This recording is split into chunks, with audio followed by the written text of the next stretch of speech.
Hello everyone, क्या आपको भी कृष्णा और यशोदा माँ की इतनी खूबसूरत ड्राइंग बनानी है तो ये वीडियो एंड तक देखिए। यहाँ मैंने लिया है कनीडेबल इरेज़र। इसको यूज़ करने के पहले इसे अच्छी तरह से कनीड कर लेना है ताकि इसका गम एक्टिवेट हो जाए। इसके बाद हम इसे अपनी आउटलाइन पे रब करेंगे ताकि आउटलाइन थोड़ी सी लाइट हो जाए और शेडिंग के दौरान कोई दिक्कत ना हो। आउटलाइन मैंने पहले से बना रखी थी।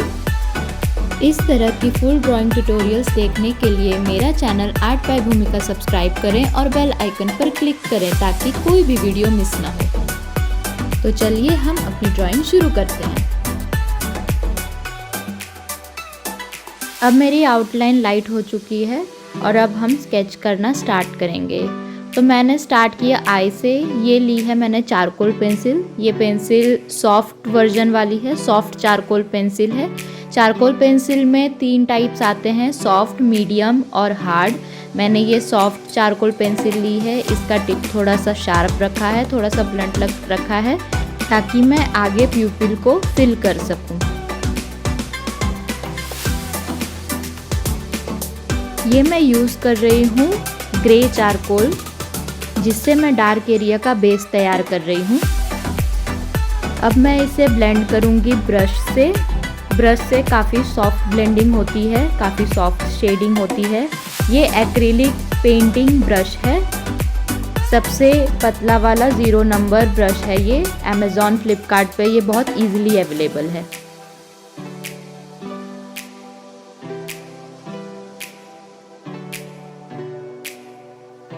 चारकोल पेंसिल से मैंने आँख बना ली है। अब इसे हम ब्लेंड करेंगे ब्रश से। सारा ब्लेंडिंग स्मूथली करने के बाद हम दूसरी आँख भी सेम तरीके से बना लेंगे। अब आईब्रो के पास चारकोल पेंसिल से स्ट्रोक्स देने के बाद हम उसे वापस ब्रश से ब्लेंड करेंगे स्मूथली।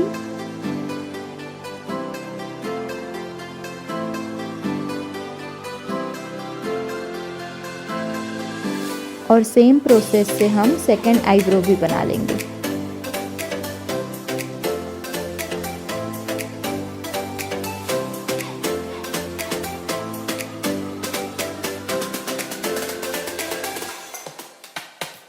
एक्सेस चारकोल जो पेज पे होगा उसे ब्रश से हटा लेना है। अब हम ब्रश और चारकोल पाउडर की मदद से शेडिंग शुरू करेंगे। बहुत light amount of charcoal brush में लगाना है और धीरे धीरे शेडिंग करते रहनी है। लार्ज एरिया शेडिंग करने के लिए हम थोड़े बड़े साइज़ का ब्रश लेंगे और बहुत हल्के हाथों से सर्कुलर मोशन में हम शेड करेंगे। शेडिंग हमेशा शैडो वाले एरिया से स्टार्ट करनी चाहिए ताकि आप उस पर लेयरिंग करके उसको और डार्क बना सकें। लाइट एरिया हमेशा लास्ट में करना चाहिए ताकि आप उसको अच्छे से हाईलाइट एंड में दे सकें।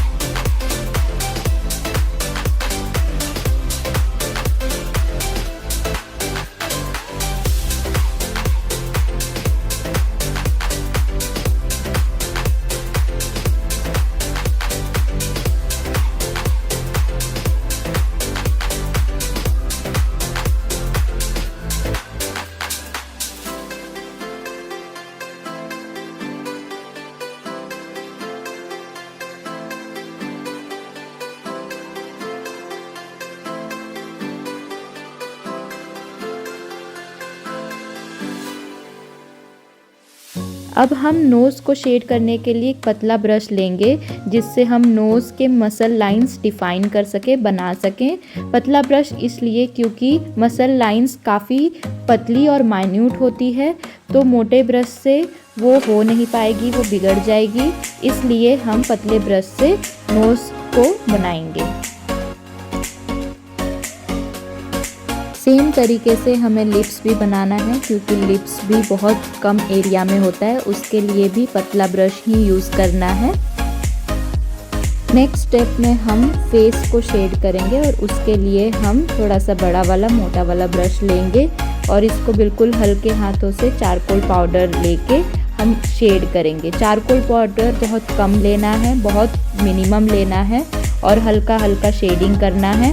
जहाँ जहाँ आपको डार्क करना है वहाँ आप फिर से हल्का सा चारकोल पाउडर लेके फिर से वहाँ पे लेयरिंग प्रोसेस से शेडिंग करेंगे ताकि वो एरिया डार्क बन सके। लाइट एरिया छोड़ देना है, उसे हम एंड में हाईलाइट करते हैं।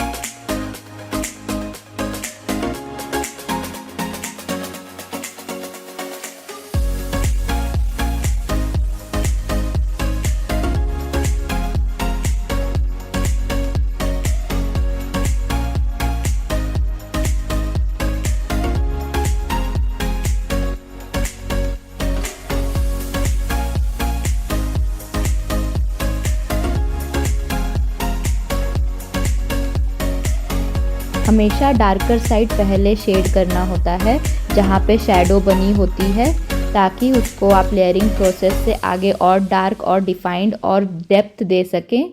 और लाइट एरिया लास्ट में शेड करना होता है।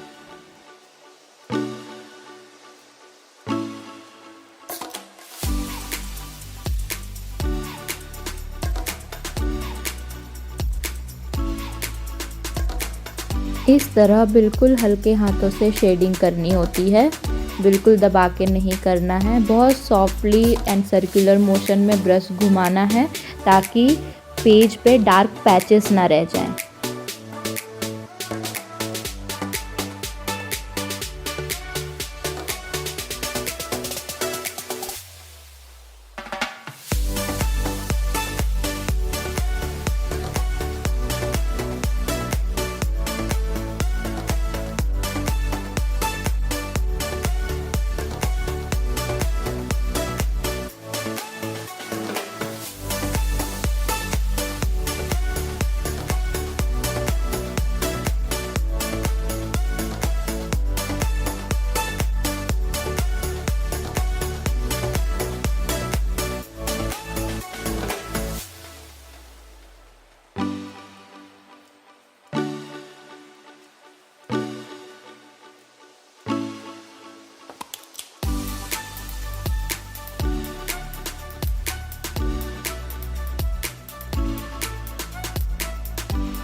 आप देख सकते हैं कि मैं हर जगह किस तरह लेयरिंग प्रोसेस का इस्तेमाल कर रही हूँ।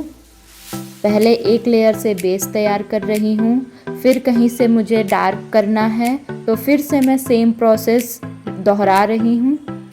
शेडिंग करने के टाइम हमें एक गलती बिल्कुल नहीं करनी है कि डार्क एरिया कवर करने के लिए बहुत सारा चारकोल पाउडर लेके एक ही बार में वहाँ डार्क करने की कोशिश करना। ये बहुत गलत तरीका है, इससे ड्राइंग ख़राब हो जाती है। इससे बचने के लिए हमेशा मैं लेयरिंग प्रोसेस का इस्तेमाल करती हूँ। हल्का सा बेस तैयार करती हूँ, फिर उसके ऊपर हल्का सा एक लेयर और देती हूँ। ऐसे करते करते 2-3 लेयर देते देते शेडिंग में डेप्थ अपने आप दिखने लग जाती है।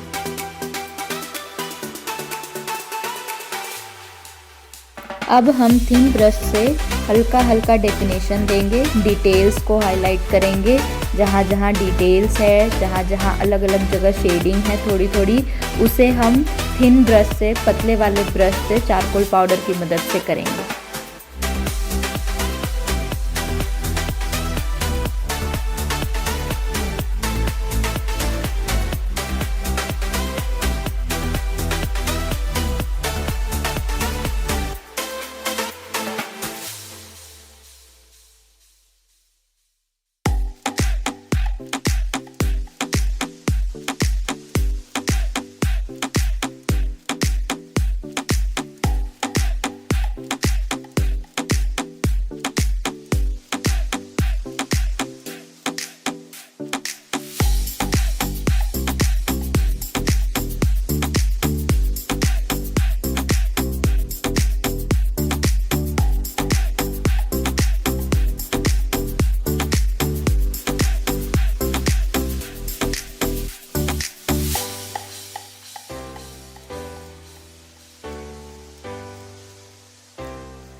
अब मैं round shaped acrylic paint brush से फेस के आउटर एरिया को डेप्थ दूंगी, डार्क करूंगी।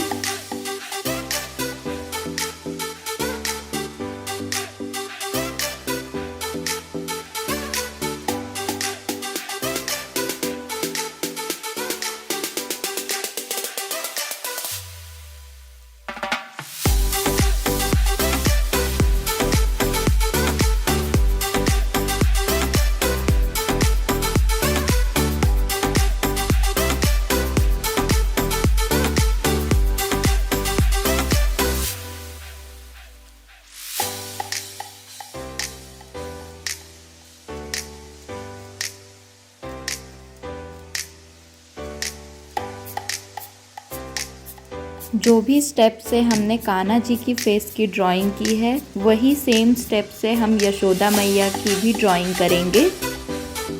सबसे पहले हम आँख की आईलैशेस की आउटलाइन बना लेंगे, देन उसको पतले ब्रश से ब्लेंड करेंगे। सेम प्रोसेस हमें फिर से दोहराना है।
आईलैशेस के बाल को दिखाने के लिए, डिफाइन करने के लिए यहाँ मैंने मैकेनिकल इरेज़र यूज़ किया है।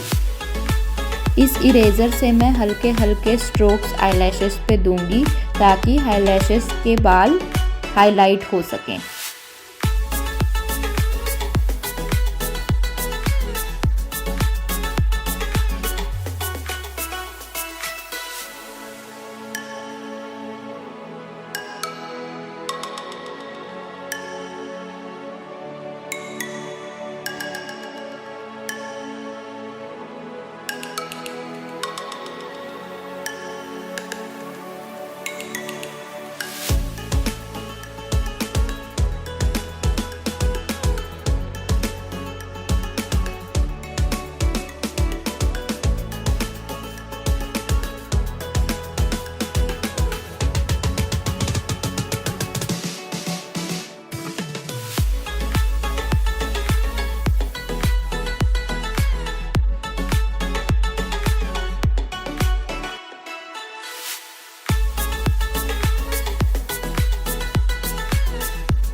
यहाँ मैं कनीडेबल इरेज़र की मदद से हल्की हल्की हाइलाइट्स आई के ऊपर दे रही हूँ। इस इरेज़र को आप कोई भी शेप में बना के हाइलाइट्स दे सकते हो। मैंने पॉइंटेड किया है इसको एंड देन मैं उसे पेज पे हल्का हल्का दबा के हाइलाइट्स दे रही थी।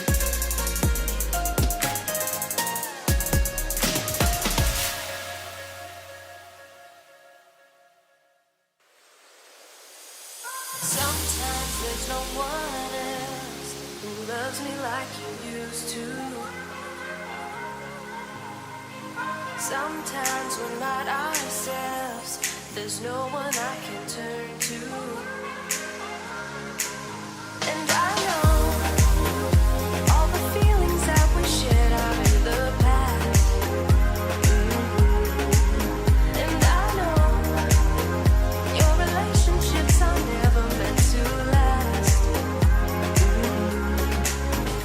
And I'll take some time, but I'll be alright. We're moving on, we're moving on.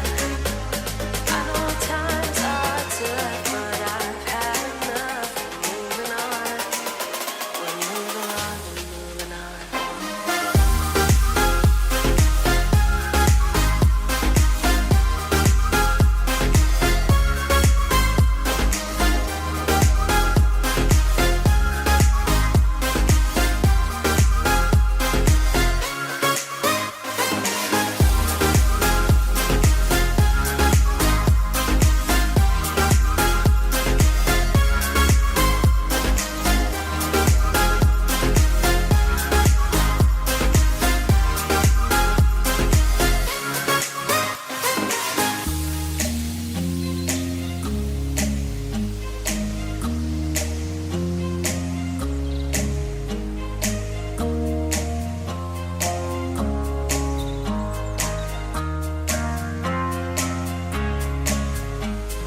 Kanha ji की फेस ड्राइंग के सेम स्टेप्स फॉलो करके हम यशोदा मैया का फेस भी बनाएंगे। फेस बनने के बाद हम ज्वेलरी डिटेलिंग पे फोकस करेंगे। ज्वेलरी की आउटलाइन मैंने पहले से बना ली थी। अब हम उसे डार्क करने के लिए ग्रे चारकोल से स्ट्रोक्स देंगे, आउटलाइन को डार्क करेंगे ताकि ज्वेलरी डिज़ाइन डिफाइन हो सके और आगे हम उसे शेड कर सकें।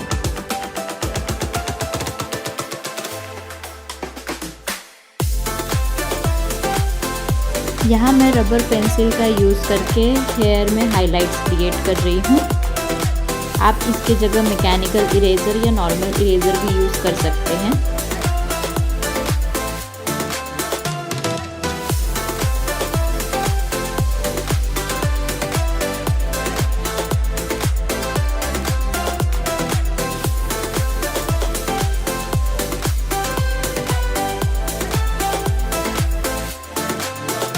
हेयर ड्रॉ करने की प्रोसेस हम कान्हा जी के हेयर ड्रॉ करने के टाइम सीखेंगे।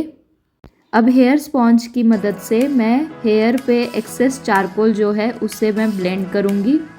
इसे हेयर के कर्व के डायरेक्शन में स्ट्रोक्स देना है।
हेयर का बेस क्रिएट करने के बाद उस पर हाइलाइट्स बनाने के लिए हम रबर पेंसिल का इस्तेमाल करेंगे। इसकी जगह पे आप नॉर्मल इरेज़र को शार्प पॉइंटेड बना के भी स्ट्रोक्स दे सकते हैं, या मैकेनिकल इरेज़र आता है, इलेक्ट्रिकल इरेज़र आता है मार्केट में, उससे आप ये प्रोसेस कर सकते हैं। हेयर पे हाइलाइट्स देने के लिए हेयर का पैटर्न समझ के जहाँ शाइन हो रहा है उस पार्ट को हाईलाइट करना है, हल्का हल्का स्ट्रोक्स देना है। रबर का टिप हमेशा शार्प होना चाहिए ताकि स्ट्रोक्स काफ़ी क्लीन लगें।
मोरपंख के बाल को मैंने सॉफ्ट चारकोल पेंसिल से ड्रॉ कर लिया था। अब उसको हम पेपर स्टम्प की मदद से ब्लेंड करेंगे।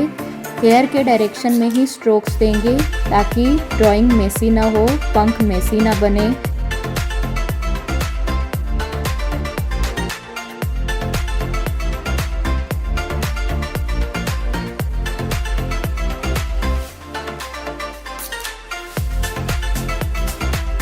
अब हेयर का बेस तैयार करने के लिए हम डार्कर एरिया को ग्रे चारकोल से कवर करेंगे। ग्रे चारकोल से स्ट्रोक्स देंगे, जहां बाल का डायरेक्शन जा रहा है उस एरिया में ही स्ट्रोक्स देना है।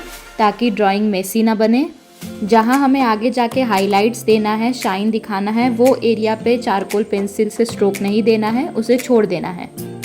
सारे स्ट्रोक्स बन जाने के बाद में ब्लेंडिंग स्टम्प से उसे ब्लेंड कर देना है एंड देन सॉफ्ट ब्रश से उस पर एक स्मूथ शेडिंग कर देनी है ताकि बेस सॉफ्ट लगे। एंड देन उसके बाद में वाइट चारकोल पेंसिल से हेयर हाइलाइट्स क्रिएट करने हैं। ये प्रोसेस आप रबर से भी कर सकते हो। अगर आपका रबर एकदम शार्प है आप उससे भी ये हाइलाइट्स क्रिएट कर सकते हो।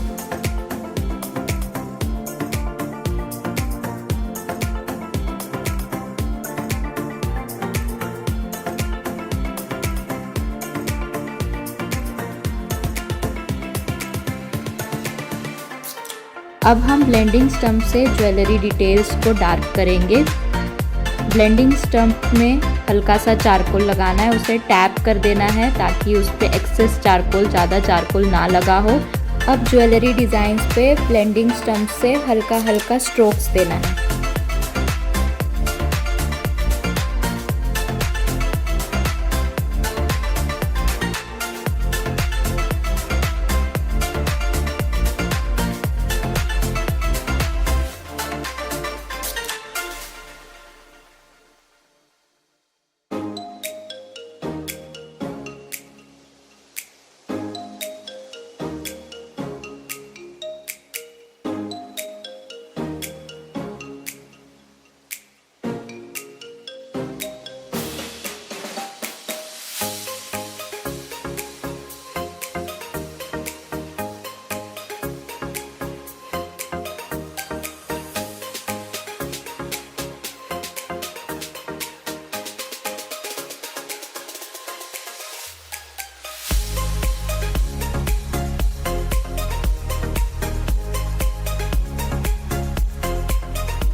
स्ट्रोक्स देने के बाद सॉफ्ट चारकोल पेंसिल से उन लाइंस को और डार्क करना है।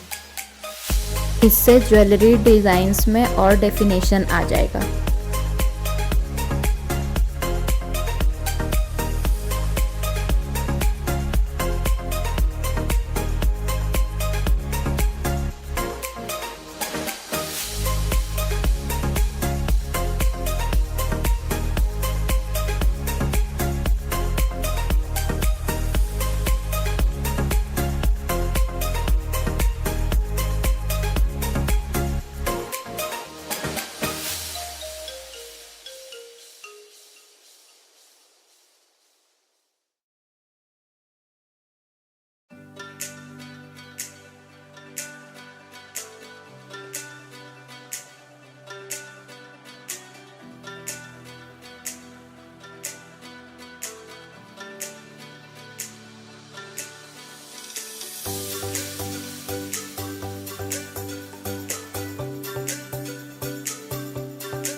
अब शार्प इरेज़र की मदद से ज्वेलरी पे हाइलाइट्स क्रिएट करना है।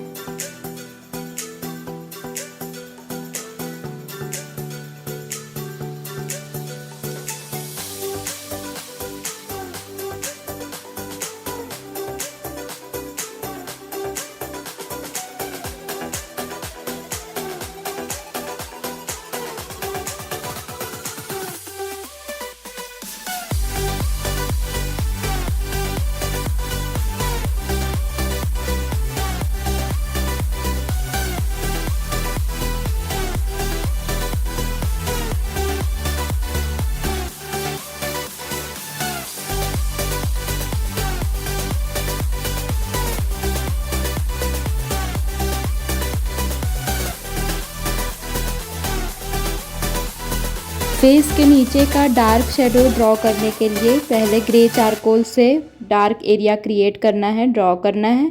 देन उसे पेपर स्टम्प से ब्लेंड करना है। देन स्पॉन्ज स्टम्प से उसे और सॉफ्टली ब्लेंड करना है।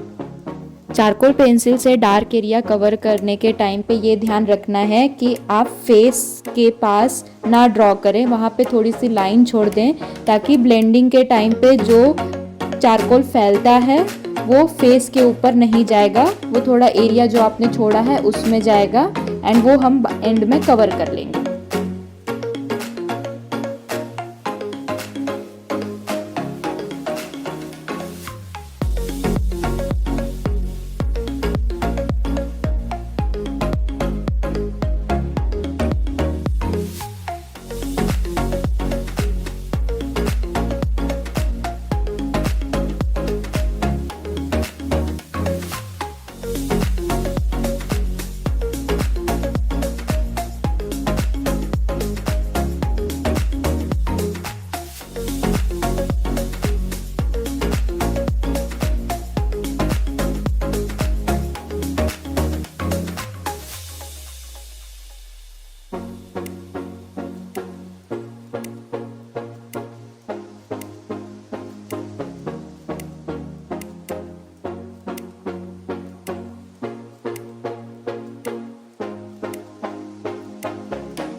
अगर आपको मेरी ड्राइंग वीडियो पसंद आई हो तो प्लीज़ लाइक करें, कमेंट करें और सब्सक्राइब करना ना भूलें। इस ड्राइंग की बाकी डिटेल्स जैसे यशोदा माँ का नेकलेस, कृष्णा जी का नेकलेस, फूल की माला और बाकी डिटेल्स अगले पार्ट में कवर होगी। So please subscribe my channel art by Bhoomika for part 2। Okay bye.